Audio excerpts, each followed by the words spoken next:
There is a forest at the base of Mount Fuji that people in Japan still speak about carefully. Aokigahara. It is a place with a bad reputation, and for good reason. The forest is dense, quiet, and easy to lose yourself in. The trees grow so close together that the light disappears quickly. The ground is uneven. The rock beneath the soil confuses compasses. Even the air feels wrong once you go too far inside. Daniel Marsh had heard all of that before. He was a science teacher from Manchester, 29 years old, and the kind of man who trusted facts more than fear. He traveled alone, kept a blog, and liked to write about places other people called haunted or cursed.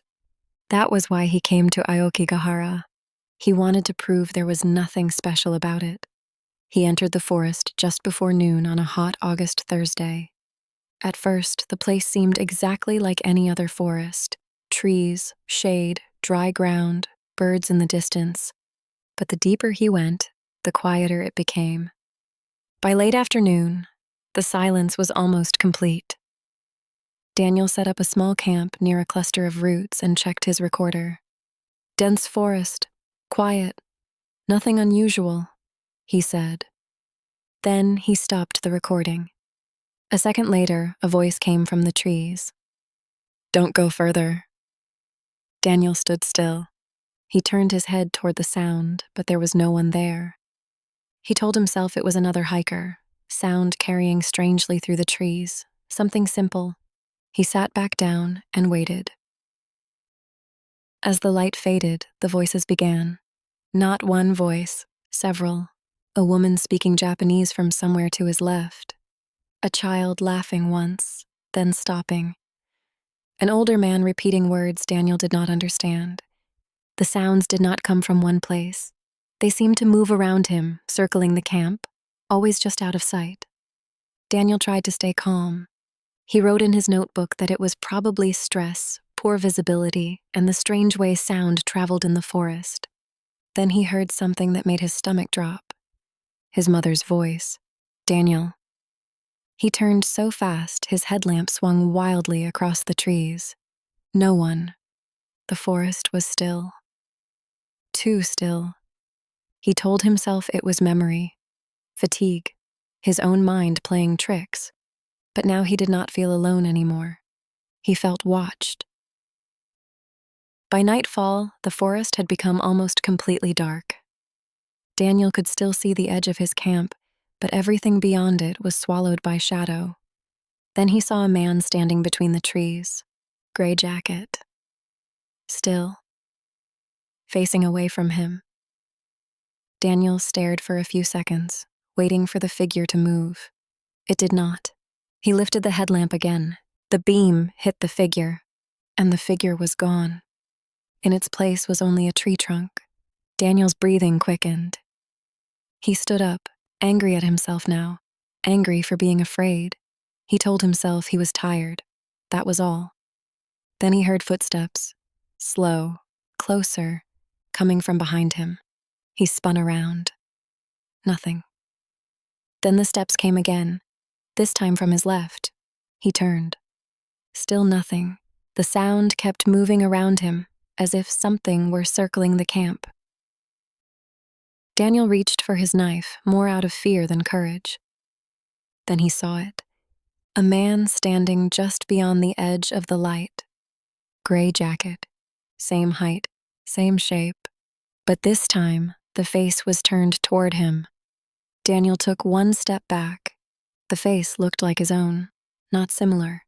His own face, the same eyes, the same jaw, the same expression, only calm, too calm.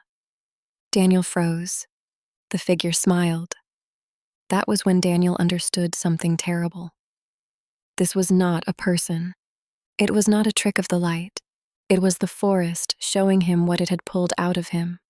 All the fear he had ignored, all the doubt he had buried, all the part of himself he had spent years pretending did not exist. It had taken shape, and now it was standing in front of him. Daniel backed away slowly. The figure did not move. It just kept smiling. Then it said his name. Daniel. He turned and ran. Branches hit his face.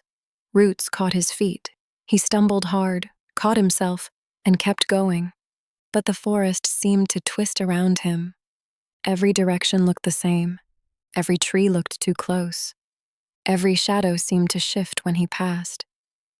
He could hear the footsteps behind him now, not running, walking, patient. Daniel finally stopped near a black pine and leaned against the trunk, gasping for breath. That was when he saw the recorder on the ground beside him. It was still on. He stared at it, confused, then reached down and picked it up. His own voice was coming from it, calm, clear. "It's not the forest you should be afraid of," the recording said. He blinked. "It's what the forest shows you." Daniel's throat tightened. The voice on the recorder continued. "It only uses what's already there." A long pause, then softly, "And what's already there?" The recording cut off. Daniel looked up. The figure was standing a few feet away now, still wearing his face, still smiling. Daniel could not breathe. He thought the thing was going to rush him. It did not. It only stood there in the dark, calm as a man waiting for someone else to make the first mistake. Daniel's hand closed around the knife in his pocket. He thought, if that thing is real, I have to get it before it gets me. That was the mistake. He lunged forward in the darkness, aiming low and wild, trying to strike at the thing in front of him. But he was dizzy, shaking, half blind with fear. The figure moved at the same time. Or maybe Daniel did. He never knew which. The blade caught his own body instead of the figure's. At first, he did not even understand what had happened. Then, the pain hit. Sharp, hot, immediate. He stumbled backward, looking down in shock as his shirt turned dark. The figure with his face was still there, still smiling. And then Daniel understood the truth too late. There had never been anything standing in front of him to kill. The forest had only shown him a version of himself so convincing, so terrible, that he attacked it without realizing he was the one in danger. He had been tricked into stabbing himself. Daniel dropped to his knees. The figure crouched slightly, almost curious, as if watching the last part of a lesson unfold. Then it said his name again, quietly, right beside him. Daniel. At first light, the rangers found him seated at the base of the tree. His headlamp was still on. His notebook was open on the ground beside him. The final page was filled with the same sentence, written over and over until the words became hard to read. "It's already in you." The recorder was still running when they picked it up. The last few seconds were broken by static. Then Daniel's voice came through one final time. Very quiet. Very close. And then, nothing. One of the rangers stood there longer than he meant to. He listened to the recording again. The last sound before the static was not an attack. It was Daniel's breath, then a sharp gasp, then silence.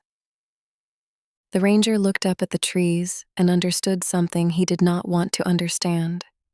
Daniel had not been attacked by a ghost. He had not been dragged away.